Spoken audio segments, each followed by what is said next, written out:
Chiranjeevi all of సడన్గా ఒక decision కానీ లేకపోతే ఒక కామెంట్ చేశాడు. ఏమని అంటే, నాకు రాజకీయాలకి జీవితకాలపు దూరం ఉంది, నేను ఈ రాజకీయాలకి చాలా దూరంగా ఉండదలుచుకున్నా. అది ఎంత అంటే అసలు లైఫ్ లాంగ్ శాశ్వతంగా ప్రజారాజ్యం పేరు మీద ఉన్న నా పార్టీ జనసేనగా కన్వర్ట్ అయిపోయింది. పవన్ కళ్యాణ్ నేను అనుకున్న సామాజిక వీటన్నిటిని లక్ష్యాలన్నింటినీ ఛేదించడానికి ఆయన నా బాధ్యతలు తీసేసుకున్నాడు. నేను ఇంకా ఎప్పటికీ పొలిటికల్ పర్సనాలిటీని కాను, నేను కేవలం ఫిల్మ్ పర్సనాలిటీని ఆయన చాలా స్పష్టమైన కామెంట్ ఒకటి చేశాడు.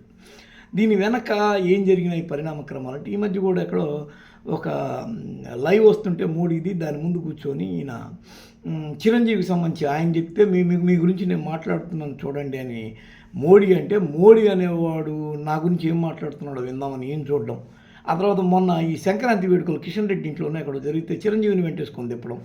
ఆ తర్వాత అంతకన్నా ముందు చిరంజీవికి ఒక సమయంలో రాజ్యసభ ఇస్తారు.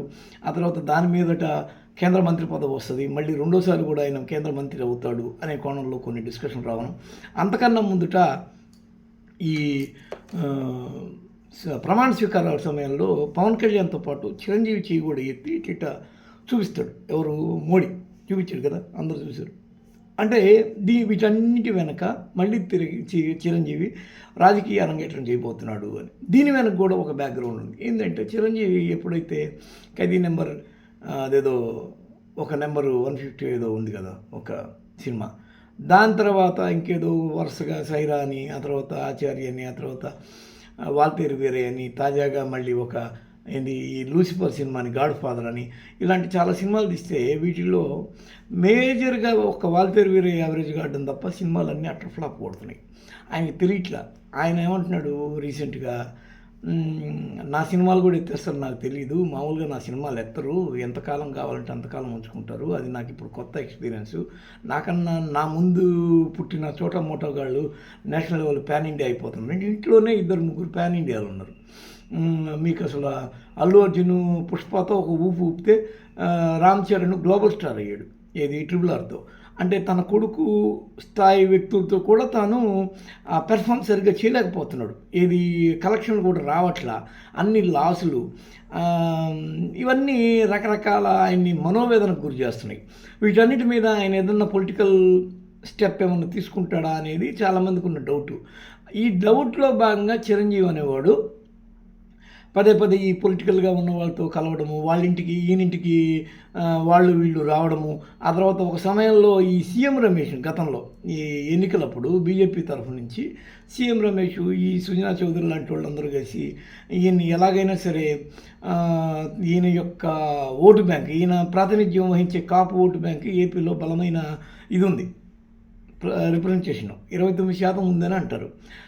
దీన్ని ఒడిసి పట్టుకోవడం కోసం వీళ్ళందరూ కలిసి చిరంజీవి వెంట తిరగడము అనేది ఒక మెయిన్ ఇది రావడంతో ఈయన రాజకీయాలు ఈయన విడదీయరాని సంబంధం అయిపోయింది. అయితే ఈయన మళ్ళీ ఇప్పుడు నేను సినీ పతివర్తన మాత్రమే, నాకు రాజకీయాలకు అలాంటి సంబంధం లేదు అని మళ్ళీ చెప్పుకోవడంలో ఈ జనానికి కన్ఫ్యూజన్గా ఉంది.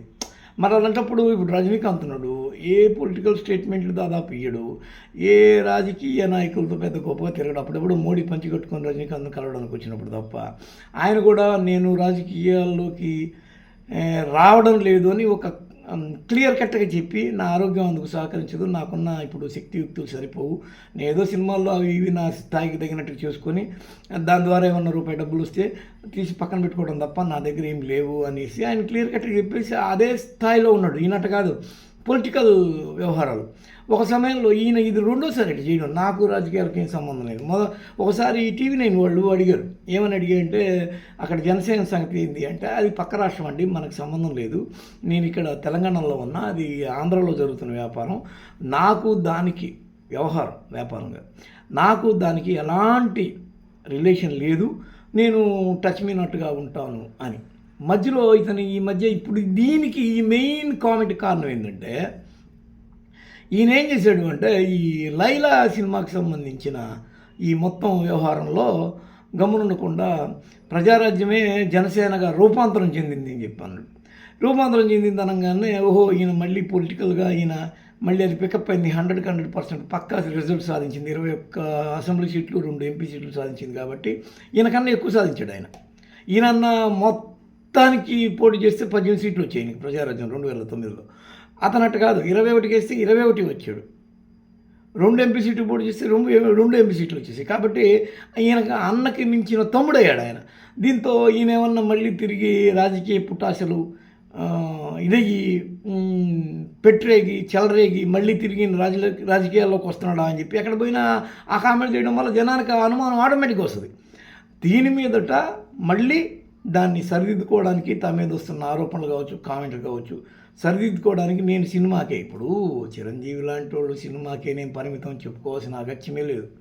అది ఎందుకు ఆయన అట్లా చెప్పుకుంటున్నా, అవును అయితే ఏంటి, నేను కేంద్ర మంత్రి అవుతా తప్పేంటి, ఏంది ఎన్నికలకు ముందే ఈయనకి పద్మ అవార్డు ఒకటి ఇచ్చారు. మరి ఎందుకు ఇచ్చారు వాళ్ళు? రాజకీయానికి రిలేషన్ లేకుండా ఇచ్చారా? మోడీ వచ్చి చేతులు ఇట్లా ఎందుకు పట్టుకుంటాడు? మోడీ వెనకాల ఎందుకు తిరుగుతాడు? కొంత రాజకీయ ఈ ఓటు బ్యాంకు ఆశించే కదా, ఏపీలో కొద్దిగా స్థిరపడాలనే కోరికతోనే కదా. మరి అలాంటప్పుడు నేను పతివర్తని, సినీ పతివర్తని మాత్రమే, పొలిటికల్ పతివర్తని కాదు అని చెప్పుకోవాల్సిన అవసరం లే. ఎస్, ఎందుకంటే ఒక మనిషి ఎదిగినప్పుడు ఆ ఎదిగినప్పుడు క్రమంలో కొంత ఇన్ఫ్లుయెన్స్ చేయమని చెప్పి, లేకపోతే మాకు కొంత సహాయం చేయమని చెప్పి వాళ్ళు వీళ్ళు వస్తుంటారు. దానికి తగినట్టుగా వాళ్ళు వీళ్ళు ఇవ్వాల్సింది ఇస్తూ ఉంటారు. పదవులో లేకపోతే పద్మాలో ఏవో ఒకటి ఇస్తుంటారు, తీసుకొని సైలెంట్గా కూర్చునేది. అది కూడా ఒక ట్రాక్ రికార్డ్ అనుకునేది. ఎట్టా సినిమా సరిగ్గా ఆడట్లే కదా, నీ మీద పెట్టుబడులంతా వెనక్కి వస్తున్నాయి కదా అని అంటారు కొందరు. అయితే వీటన్నిటి నడుమ చిరంజీవి అనేవాడు ఈ మధ్య కూడా కేంద్ర మంత్రి అవుతాడనే గట్టి పుకారు ఒకటి లేచింది. ఆయన ఇలా ఎందుకు చేస్తున్నాడంటే, ఫస్ట్